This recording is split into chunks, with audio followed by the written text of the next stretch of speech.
Now, by default, there is no add new contact. You will not see a menu over on the left to get to being able to add a contact. And the reason is because we want you to make sure that a contact actually exists before you go adding them a second time.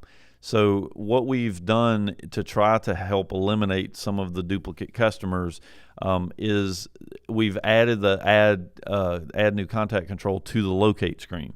So what we're hoping is that I would go in here and, for example, type Smith and Tim as an example. And let's say the customer I'm looking for is not in this list. These are two different people. And you'll also notice here there's a drop down arrow that'll actually allow me to open up information about that particular customer so that I can see their address and time zone and other relevant information about them. So it kind of helps me to make sure that that's not the customer I'm looking for without having to actually select them. These are not the customer that we're after. So what we're going to do is we're going to select this add new customer button up here at the top. So it basically allows us to add the customer just as easily as you could before, but we're just hoping by having it here on the locate screen that you'll do it after you try to locate the customer. Now, if I were to type in somebody that doesn't exist, you'll notice that my list has gone blank down here at the bottom, and now I have an additional button down here to add a new contact. So it kind of gives me two different ways of getting that customer added. Now, to add the customer, we're just going to select either of the two buttons, and the system will open up a control for me to add that customer to the system. Now, some of the things that we have here are the position of the customer. If they happen to be a business and this is a sales rep that I'm talking to, I can put that information in. Whether or not we have an account number for them, whether they're a private contact. Maybe I don't want all of my employees to be able to look at my bank correspondence and my bank information. I can set that customer up as a private customer, and then no one will be able to look at that record or view the correspondence or do anything with them except for people that are allowed to view private records. Whether they have a preferred name, for example, this guy, let's say that his name is Tim Smith, but he prefers to be called Bo. So I have the ability to do things like that. Also business name, whether they're male or female, address, city, state, zip.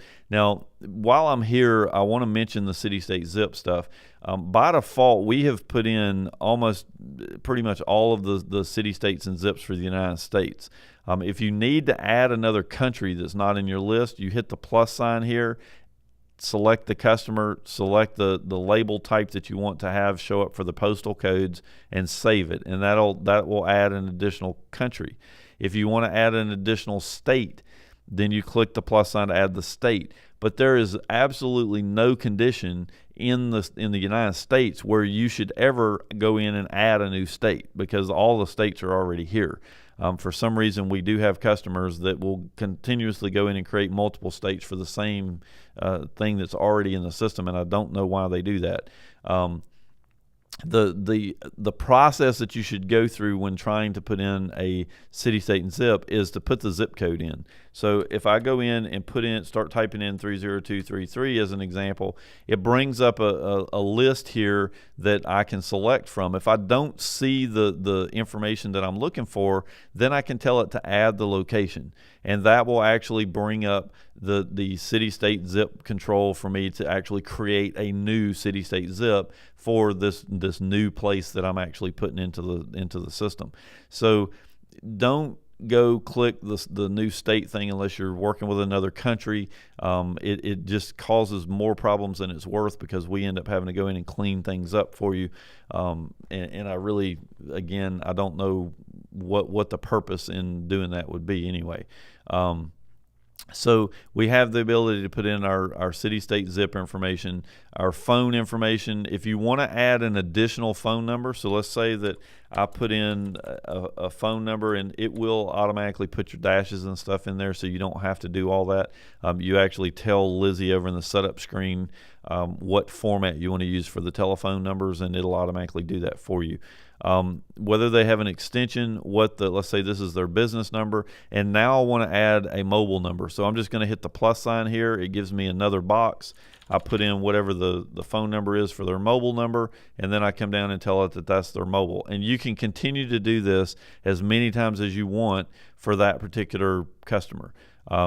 Then we can come over here and put in an email address. And again, you can put in additional email addresses the same way as you do with the phone numbers, and save the record. So some of the other information you have up here is websites and date of birth, social security numbers.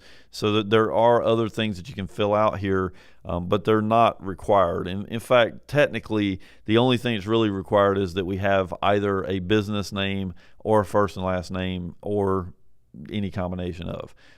You don't have to fill out any of this other information, but obviously if you're going to do business with a customer, it would be nice to at least have a phone number. So at that point, you just hit the save button and you're good to go.